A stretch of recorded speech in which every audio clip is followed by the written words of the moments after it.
নমস্কার।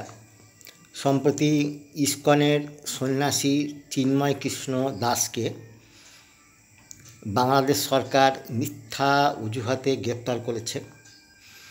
এর প্রতিবাদে সারা বিশ্বের মানুষের সাথে আমরা সম্মিলিতভাবে গর্জে উঠছি। ঘটনাটা কি হয়েছিল একটু জানা দরকার। কিছু কিছু তো নিশ্চয় জেনেছেন। বাংলাদেশের বর্তমান লোকজন অধিকাংশই চরম হিন্দু ধর্ম বিদ্বেষী। অনেকে বলছেন যে আমার হিন্দু অনেক বন্ধু আছে, আমরা মিলেমিশে আছি, কিন্তু সনাতন ধর্মকে শেষ করতে তারা খুবই আগ্রহী। সেজন্য নানান মিথ্যা অজুহাতে এইভাবে হিন্দু সংগঠনগুলোকে হেনস্থা করা হচ্ছে।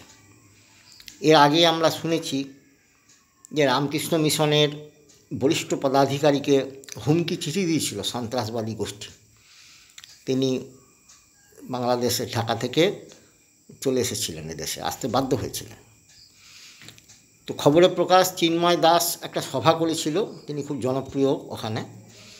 সে সভায় নাকি বাংলাদেশের যে জাতীয় পতাকা, সেই পতাকার উপরে জোর করে একটা গৈরিক পতাকা টাঙিয়ে দেওয়া হয়। এতে বাংলাদেশের জাতীয় পতাকার অবমাননা হয়েছে। এই অজুহাতে তাকে গ্রেপ্তার করা হয়েছে। এবার ঘটনা হচ্ছে যে ফুটেজ পাওয়া গিয়েছে, তাতে দেখা যাচ্ছে যে বাংলাদেশের যে জাতীয় পতাকাটা, তাতে যে রং আছে বাংলাদেশের সবুজ লাল, তার সাথে কতগুলো তারকা বা তারা চিহ্ন আছে। এটা তো বাংলাদেশের জাতীয় পতাকা নয়। বাংলাদেশের জাতীয় পতাকায় তারকা চিহ্ন থাকার কথা নয়। খুব সুপরিকল্পিতভাবেই কেউ এটা করেছে। ওখানকার যে মৌলবাদী গোষ্ঠী যারা তালিবানের সঙ্গে যুক্ত আছেন, তারা এগুলো করেছেন, বানিয়েছেন। আর গেরুয়া পতাকা শুধুমাত্র ইসকনের পতাকা তো না, এটা সমস্ত সনাতন ধর্মের পতাকা। তো চিন্ময় প্রভু বলেছেন যে এটা আমার জানা নেই যে আমার সভাতে এরকমভাবে পতাকা এরকম টাঙানো হয়েছে, সুতরাং আমার কিছু করারও নেই, আমি এর জন্য কখনই দায়ী না। এবার বাংলাদেশের কিছু সাংবাদিক বলছেন যে চিন্ময় প্রভুকে কিছুদিন আগে একটা শিশুকে নিপীড়নের দায়ে সাসপেন্ড করা হয়েছিল, এবং ইসকনের কিছু কিছু কর্তৃপক্ষ বলেছেন যে চিন্ময় প্রভু আমাদের আর সদস্য নন, উনি কেউ নন, উনি যা করছেন ব্যক্তিগত। এবার ইসকনের যে মূল কেন্দ্র, হেডকোয়ার্টার যাকে বলছে, সেখান থেকে কিন্তু চিন্ময় প্রভুকে সাসপেন্ড করা হয়েছে, এরকম কোনো কথা বলা হয়নি। তাহলে কেন এইভাবে ধরা হচ্ছে চিন্ময়কে? যে চিন্ময় প্রভু জনপ্রিয় হয়ে উঠেছিলেন, হিন্দু ঐক্য জোট গঠন করতেন, এবং হিন্দু ঐক্য জোটের লোকজনকেও মারধর করা হয়েছে। ঢাকার একদম সামনে, বিশ্ববিদ্যালয়ের সামনে মারধর করা হয়েছে। তিনি বিবৃতিও দিয়েছেন। স্পষ্ট দেখা যাচ্ছে ভারত সরকার যদি এখনই ব্যবস্থা না নেয়, তাহলে আগামী দিনে এইরকমভাবে বীভৎস অত্যাচার চলবে। তো ভারত সরকার বিবৃতি দিয়েছে, কিন্তু বিবৃতি দেওয়া সত্ত্বেও কোনো রকমভাবে জামিন দেওয়া হয়নি। অর্থাৎ বাংলাদেশ সরকার মৌলবাদের পথে হাঁটছে, চাইছে সব হিন্দু শেষ হয়ে যাক। কিন্তু হিন্দুদের যেখানে যে অবদান, কি স্বাধীনতা সংগ্রামে, কি বৌদ্ধিক দিক দিয়ে, সঙ্গীতে, সাহিত্যে বিপুল মহত্বপূর্ণ অবদান, ইসলাম কারোর অবদানের কথা ভাবে না। কট্টর মৌলবাদী ইসলাম যারা, তারা সবসময় চায় সবাইকে শেষ করে দিয়ে নিজেদের আধিপত্য কায়েম করতে।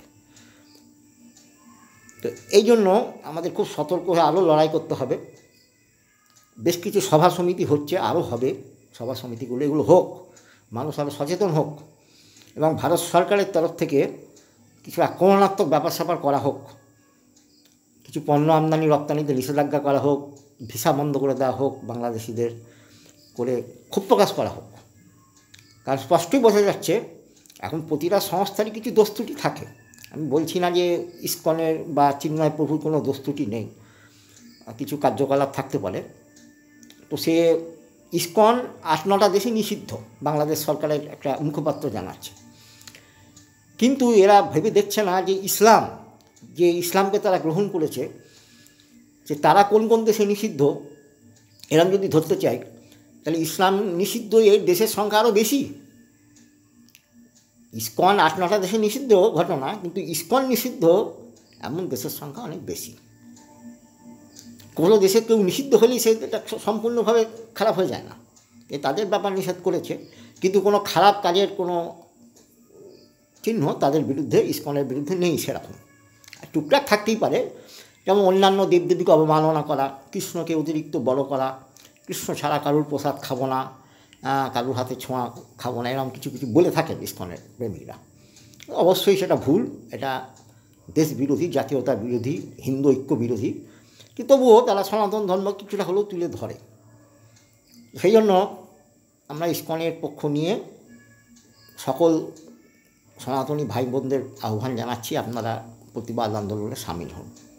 আজকে এটুকুই থাক, নমস্কার।